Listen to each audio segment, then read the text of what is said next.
Je m'appelle Alejandro Mendoza, j'ai 34 ans, et toute ma vie, j'ai cru que je pouvais tout contrôler. Les chiffres, les contrats, les résultats trimestriels, même mes émotions. Tout était rangé dans des cases. Et puis, un jour, une femme a renversé tout ça, et je ne l'ai jamais vue venir. J'étais dans mon bureau, au cœur du quartier financier de Guadalajara. Mon père venait de sortir, satisfait. Il avait organisé une fusion historique entre notre entreprise technologique et le géant de la construction dirigé par Don Javier Velasquez. Une fusion qui rapporterait des millions, une fusion scellée par un mariage arrangé. Tu rencontreras Marisol ce soir, m'avait dit mon père. Sois présentable et surtout, reste professionnel. Je me souviens avoir soupiré. Ce genre d'arrangement me semblait archaïque, sans âme.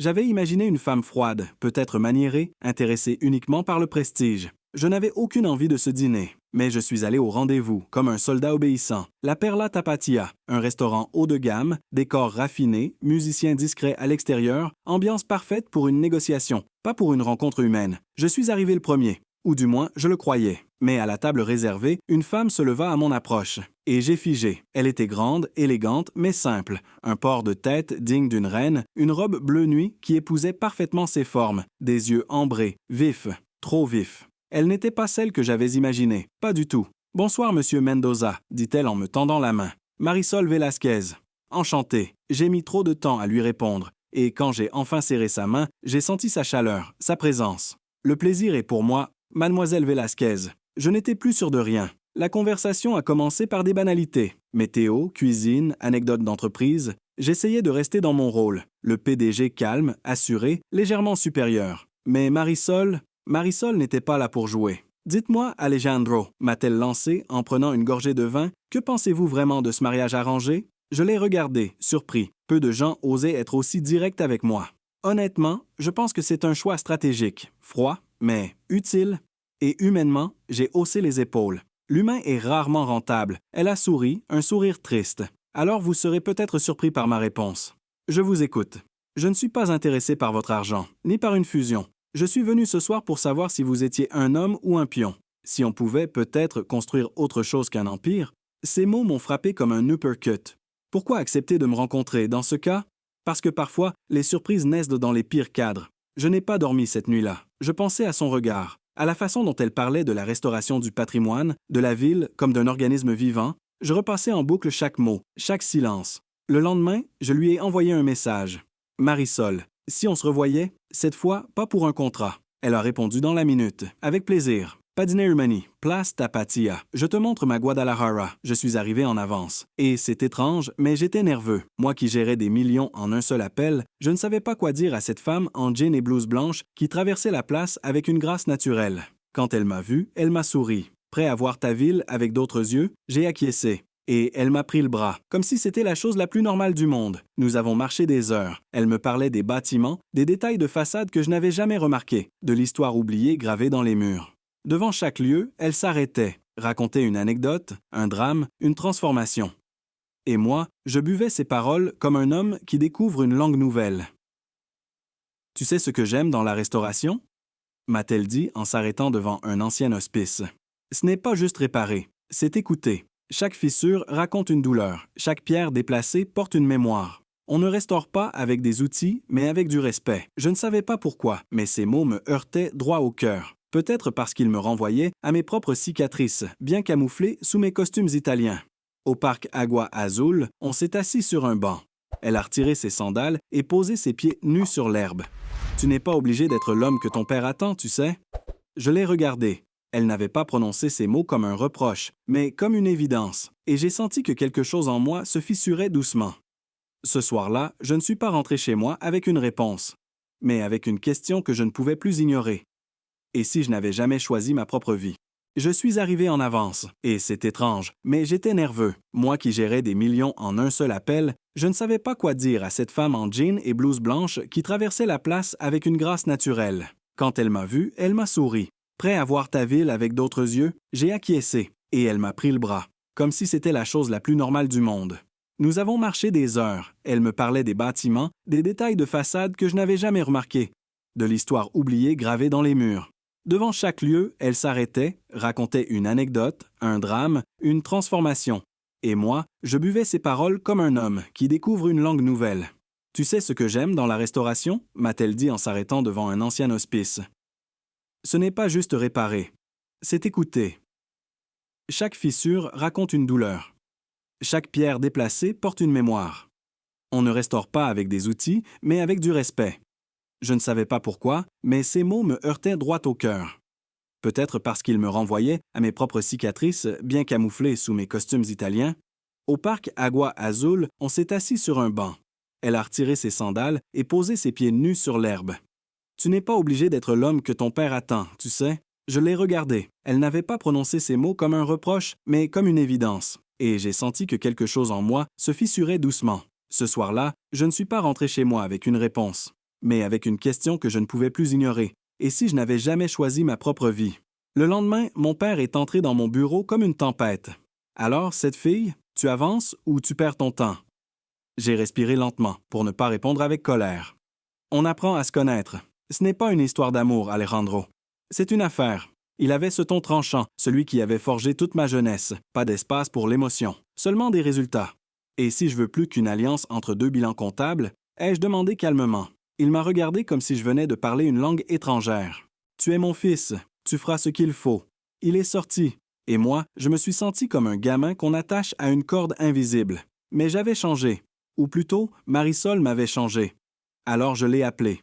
Déjeuner, ai-je proposé. Je t'attends, a-t-elle répondu. Quand je suis arrivé, elle était là, entourée de plans. J'ai senti ma gorge se nouer.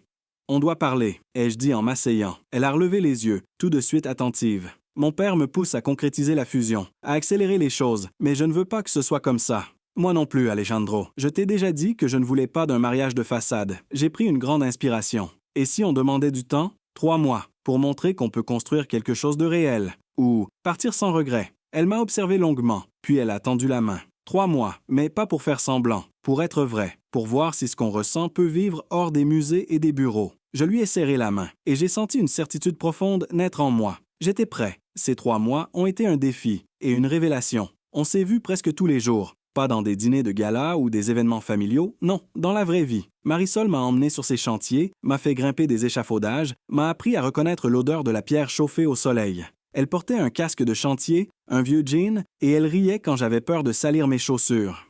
Tu vois, Alejandro, ici, personne ne se soucie de ton costume. Ce qui compte, c'est ce que tu fais avec tes mains, ce que tu laisses derrière toi.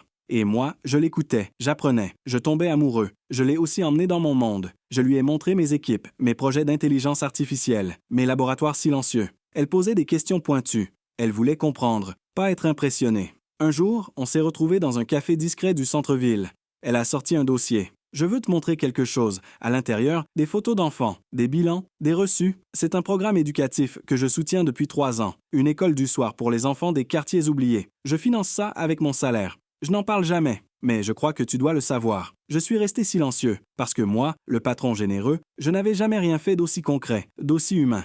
Tu es incroyable, ai-je murmuré. Elle m'a regardé avec douceur. Non, je suis juste cohérente avec ce que je crois. Et là, j'ai su, je voulais faire partie de ce qu'elle croyait. Un samedi matin, je l'ai emmenée à mon tour dans un lieu dont je n'avais parlé à personne, pas même à mon père.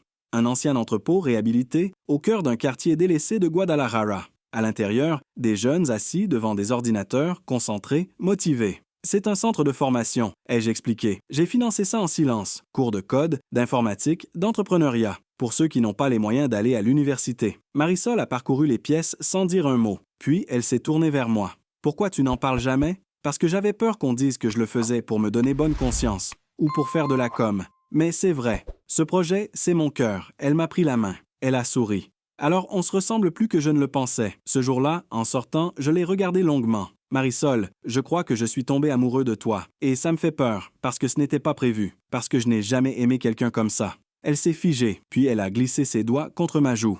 Tu n'as pas à avoir peur, parce que moi aussi je t'aime, Alejandro, et pas pour ce que tu possèdes, pour ce que tu caches quand tu crois que personne ne regarde. On s'est embrassé devant le portail rouillé du centre. C'était imparfait, discret, un peu sale, et c'était parfait. Mais le destin ne nous avait pas oubliés. Les 3 mois se sont écoulés bien plus vite que je ne l'aurais cru. Les discussions avec Marisol étaient devenues plus profondes, plus sérieuses, et chaque rencontre semblait nous rapprocher un peu plus. Mais en parallèle, la pression grandissait. Mon père n'a cessé de m'appeler, me pressant de signer. Le mariage, la fusion, tout devait avancer à son rythme. Mais je savais que tout cela était trop rapide, trop superficiel. Que je n'étais pas prêt à sacrifier tout ce que j'avais découvert avec Marisol, tout ce qu'elle m'avait montré. Un après-midi, alors que je sortais du bureau, j'ai vu un message de Marisol. C'était une photo d'elle, devant le centre éducatif. Elle souriait, mais il y avait un petit quelque chose dans son regard. Un doute, un poids. Et je savais que la conversation qu'on allait avoir n'allait pas être facile. Je l'ai appelé. « Je veux qu'on parle, Alejandro. Sérieusement. » J'ai senti une pression dans ma poitrine. Je savais que le moment était venu. Le dîner était silencieux. Pas parce que l'ambiance était lourde, mais parce qu'on savait tous les deux ce qui se préparait. Elle m'a regardé et, d'un ton calme, elle a dit « Je n'ai pas peur de ce que tu choisis, mais je veux juste que tu sois honnête avec toi-même. » « Qu'est-ce que tu veux dire ?» ai-je demandé, le cœur battant. « Si tu choisis de suivre les plans de ton père, si tu choisis ce mariage, je partirai, parce que tu ne seras jamais l'homme que j'aime si tu ne choisis pas toi-même. » Elle a posé la fourchette. Elle ne me regardait pas avec colère, mais avec une grande tristesse. J'ai mis du temps à répondre. Le poids de ses mots m'écrasait. Elle avait raison. J'étais le produit d'un système, un homme façonné par des attentes, des contrats, des alliances. Mais je n'étais pas sûr de pouvoir lâcher tout cela. Je suis resté silencieux, observant son regard, ses mains qui tremblaient légèrement. Et à cet instant précis, j'ai su que je ne pouvais pas la perdre. Pas pour un deal, pas pour un contrat. Je l'ai prise par la main. « Marisol, j'ai peur. Peur de tout abandonner. De tout recommencer. Mais si tu es prête à tout, alors je le suis aussi. » Elle a souri, les yeux remplis de larmes. Mais cette fois, c'étaient des larmes de soulagement. Alors faisons-le ensemble. Et nous avons décidé de tout changer. Le lendemain, j'ai appelé mon père. Je savais que ce serait une conversation difficile, mais je ne pouvais plus continuer à vivre dans l'ombre de ses attentes. « Papa, j'ai pris ma décision. » Il n'a rien dit pendant une longue minute. Puis il a répondu, d'un ton sec, « Tu as fait ton choix, mais sois sûr de ce que tu fais, Alejandro, parce que la route n'en sera que plus dure. » Je n'ai pas répondu. J'ai raccroché et j'ai regardé Marisol. Elle était là, à mes côtés, prête à affronter tout ce qui viendrait. Nous avons choisi de partir loin de tout ce qui nous avait été imposé, de commencer quelque chose de nouveau avec nos propres rêves et nos propres règles. Et ce n'était pas facile. Les jours suivants, des appels, des menaces, des papiers à signer. Mais on s'en est sortis.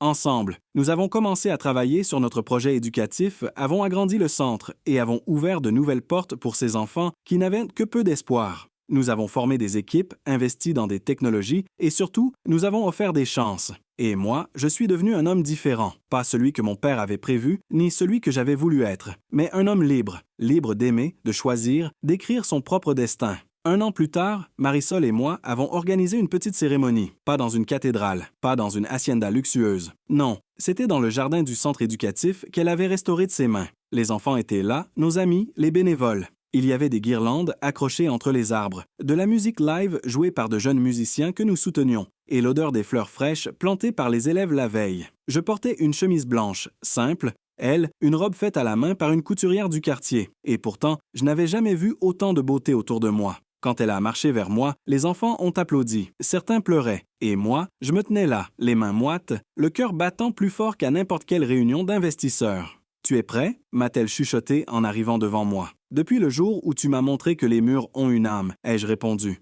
Nous avons échangé nos vœux, pas écrits à l'avance, juste sincères, vrais, comme nous. Je lui ai dit que je ne voulais plus jamais confondre les objectifs avec les sentiments, que je ne voulais plus vivre une vie calculée, que je voulais continuer à restaurer, non pas des bâtiments, mais ma propre vision du monde. Elle m'a répondu qu'elle ne voulait pas d'un prince, ni d'un héros, mais d'un homme capable de regarder le réel, de l'aimer et de le changer un peu. Ce jour-là, nous avons signé un pacte plus fort que n'importe quel contrat d'affaires. Aujourd'hui, chaque fois que je repense à notre histoire, je souris, parce qu'au départ, je croyais que j'allais épouser une inconnue pour sceller une fusion. Et j'ai fini par rencontrer une femme qui a fusionné mon âme avec quelque chose de beaucoup plus vaste que moi, le sens, l'humanité, la vérité. Je m'appelle Alejandro Mendoza. J'ai 35 ans maintenant, et je suis l'homme le plus riche que je connaisse. Pas pour ce que j'ai sur mon compte, mais pour ce que j'ai trouvé dans le regard de Marisol. Et si vous êtes encore là à m'écouter, alors peut-être que vous aussi, vous comprenez. Parfois, ce qu'on croyait être une obligation peut devenir le plus grand cadeau de toute une vie.